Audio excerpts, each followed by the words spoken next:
नमस्कार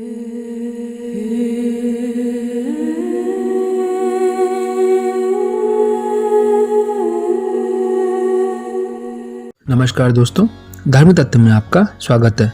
दोस्तों, एक दिन राजा सगर ने अश्वमेध यज्ञ करवाने का फैसला किया, जिसके लिए उन्होंने हरी भरी भूमि को चुना और वहां एक विशाल यज्ञ मंडप का निर्माण करवाया। इसके बाद अश्वमेध यज्ञ के लिए घोड़ा छोड़कर उसकी रक्षा के लिए पराक्रमी अंशुमन को सेना के साथ उसके पीछे पीछे भेज दिया। यज्ञ सफलतापूर्वक बढ़ रहा था, जिसे देख इंद्रदेव काफी भयभीत हो गए। तभी उन्होंने एक राक्षस का रूप धारण किया और हिमालय पर पहुंचकर राजा सगर के उस घोड़े को चुरा लिया। घोड़े की चोरी की सूचना पाते ही राजा सगर के होश उड़ गए। उन्होंने शीघ्र ही अपने 60,000 पुत्रों को आदेश दिया कि घोड़ा चुराने वाले को पकड़ कर ले आओ। घोड़े को खोजते खोजते वे मुनि कपिल के आश्रम में पहुंच गए। वहां उन्होंने देखा कि कपिल मुनि आंखें बंद किए बैठे हैं और ठीक उनके पास यज्ञ का वह घोड़ा बंधा हुआ है। इस पर सभी पुत्र क्रोध में मुनि कपिल को घोड़े का चोर समझकर उन्हें अपशब्द कहने लगे। उनकी इस हरकत से मुनि कपिल की समाधि भंग हो गई। आंखें खुलते ही उन्होंने क्रोध में सभी राजकुमारों को अपने तेज से भस्म कर दिया। जब लंबा समय बीत गया तो राजा सगर फिर से चिंतित हो गए। तब उन्होंने अपने तेजस्वी पौत्र अंशुमन को अपने पुत्रों तथा घोड़े का पता लगाने के लिए आदेश दिया। अंशुमन खोजते खोजते कपिल मुनि के आश्रम में जा पहुंचा। उसने देखा कि भूमि पर उसके 60,000 चाचाओं के भस्म हुए शरीरों की राख पड़ी थी और पास ही यज्ञ का घोड़ा घास चर रहा था। यह देख वह निराश हो गया। अब उसने राख को विधि पूर्वक बहाने के लिए जलाशय खोजने की कोशिश की, लेकिन उसे कुछ न मिला। तभी उसकी नजर अपने चाचाओं के मामा गरुड़ पर पड़ी।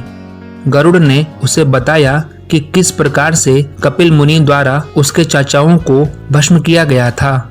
गरुड़ आगे बोले कि उसके चाचाओं की मृत्यु कोई साधारण नहीं थी। इसके लिए तो केवल गंगा के जल से ही उनका तर्पण करना सही माना जाएगा। गरुड़ द्वारा राय मिलने पर अंशुमन घोड़े को लेकर वापस अयोध्या पहुंचा और राजा सगर को सारी बात बताई। राजा सगर काफी दुखी हुए, लेकिन अपने पुत्रों का उद्धार करने के लिए उन्होंने गंगा को पृथ्वी पर लाने का फैसला किया।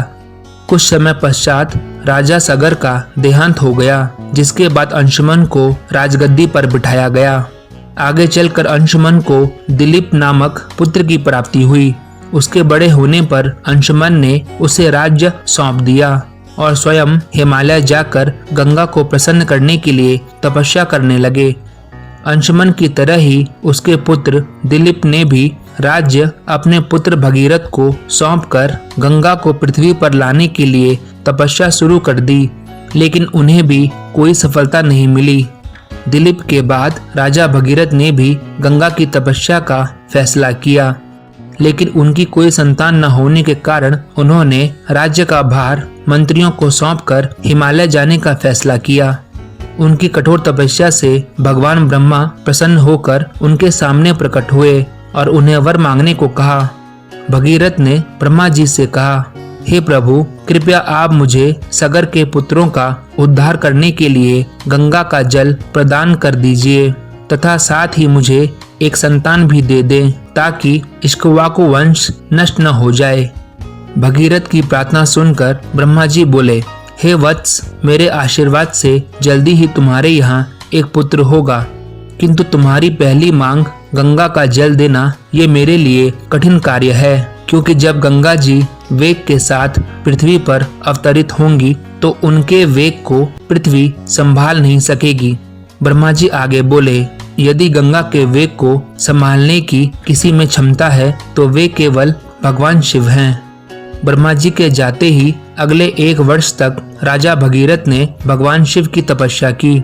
उनकी इस कठोर तपस्या से भगवान शिव प्रसन्न हुए और बोले, हे परम भक्त, मैं अवश्य तुम्हारी मनोकामना को पूरा करूंगा, जिसके लिए मैं अपने मस्तक पर गंगा को धारण करूंगा। इतना कहकर भगवान शिव वापस अपने लोक चले गए। यह सूचना जब गंगा जी तक पहुंची तो वह चिंतित हो गई। इसलिए उन्होंने योजना बनाई कि वह अपने प्रचंड वेग से भगवान शिव को बहाकर पाताल लोक ले जाएंगी। परिणाम स्वरूप गंगा जी भयानक वेग से भगवान शिव जी के सिर पर अवतरित हुई, लेकिन भगवान शिव गंगा की मंशा को समझ चुके थे।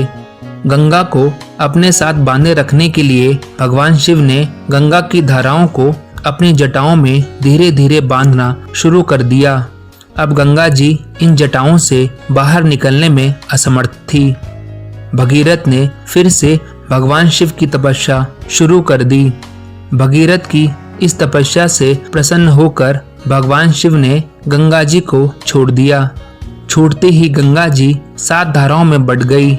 इन धाराओं में से पहली 3 धाराएं पूरब की ओर प्रवाहित हुई, अन्य 3 पश्चिम की ओर प्रवाहित हुई और आखिरी 7वीं धारा राजा भगीरथ के पीछे पीछे चल पड़ी।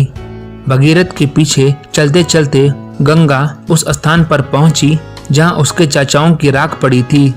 उस राख का गंगा के पवित्र जल से मिलन होते ही सगर के सभी पुत्रों की आत्मा स्वर्ग की ओर प्रस्थान कर गई।